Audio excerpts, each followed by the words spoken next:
What's up, guys? Corbin from Circa 2020 here. We have an emergency broadcast, the first one that I've ever done.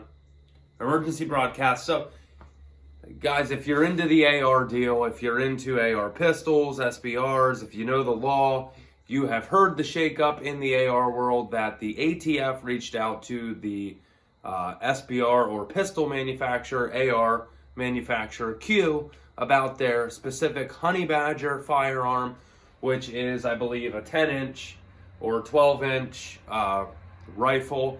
It's classified as a pistol. Actually, they make two of them. Here's the weird thing about Q.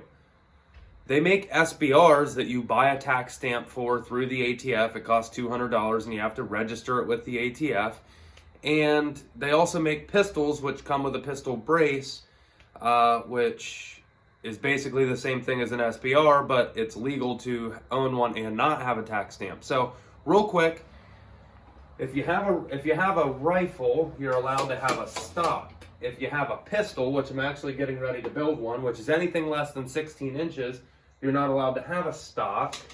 You have to have a brace, which is basically the same thing as a stock, except for it's not adjustable and most of them don't have any kind of a butt plate. So it is that stupid. Ridiculous. But the ATF reached out with a cease and desist letter to Q that they were not allowed to build the Honey Badger anymore in the pistol form and sell it and the transfer of the firearms to production, full cease and desist. And our biggest fear as AR consumers is that that was going to happen to SB Tactical Braces and all the other pistol brace companies that allow us to build sub 16-inch barrel AR-15s and not have to pay the government $200 for a tax stamp to own a short-barreled rifle when we build pistols, which are just short-barreled rifles. People might get upset that I'm clarifying it as that, but it is what it is, guys. The ATF knows that. That's why they're doing this. Huge turn of events today. A lawyer, I've had people on the channel say that they've reached out to their legislators about this, and really exciting, guys. But keep up the good work. We as a community and as consumers, we have a duty to protect the rights that we already have and not let them take them away. So whenever these things happen, it is a fantastic idea to go through the channels that you can. The legislators in your area, contact the ATF directly. There is a board, and it's something ADA. It's a board so every time the ATF makes a call like this or makes a decision on something, they have to go through this period where the public, the consumers, they do this, case where we can submit our opinions and they'll choose so many opinions and they'll read them and help make their decision.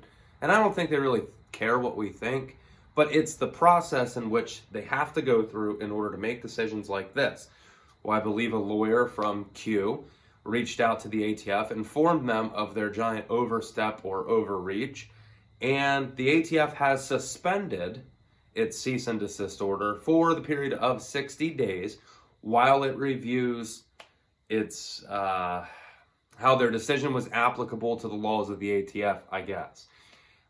That's the way they worded it. What I really feel like is, somebody checked us for getting outside and doing things we shouldn't have done and not going through the proper procedure and the proper channels to make a decision like this. So we're going to suspend that letter while we try to figure out how to make this go away or cover up our tracks. So for at least the next 60 days, a huge dub for Q, for all SBR or pistol owners or brace companies or people who just like it. And even just all of us 2A guys, whether you're in the AR world or not, for the ATF to actually rescind a letter, at least for the term of 60 days, which we all feel like it's going to be, that'll be it. It's huge, guys, because I would feel like probably right now the one group of people in the United States who are persecuted the most and have their rights moved and stripped and kind of at risk the most are 2A supporters, gun owners, patriots, we are all very persecuted at the moment, and our rights are definitely always on the limb, especially every 4 years, including this is the biggest election for gun control and 2A rights that we've ever probably been in. We always say that, I feel like, but I feel like this time there's a lot of substance behind it when you look at both parties. I'm not going to tell you how to vote. If you're a gun person, you already know where you vote, so it is what it is. But huge win for us, for Q, for the entire AR pistol market, consumers, manufacturers, distributors, retailers. I have vested interest in this, a lot of vested interest. Obviously, you know, we're going FFL and we're building pistols, AR pistols. So for me, this is a big deal. Huge, guys. Remember, if you don't like something, tell someone about it. Literally every government agency works for the people because they're all funded by taxpayers. So if you're a taxpayer, you have say in what happens in this country. Maybe not a lot, but if enough of our voices are heard, we can accomplish anything we want to do. So, end of the emergency broadcast, but keep your eyes peeled for more about the situation. I'm going to try to cover some of these things from now on that are happening in the gun world, because I feel like for a lot of people, they don't ever hear about it if it doesn't involve their specific nature. But here's the deal, guys.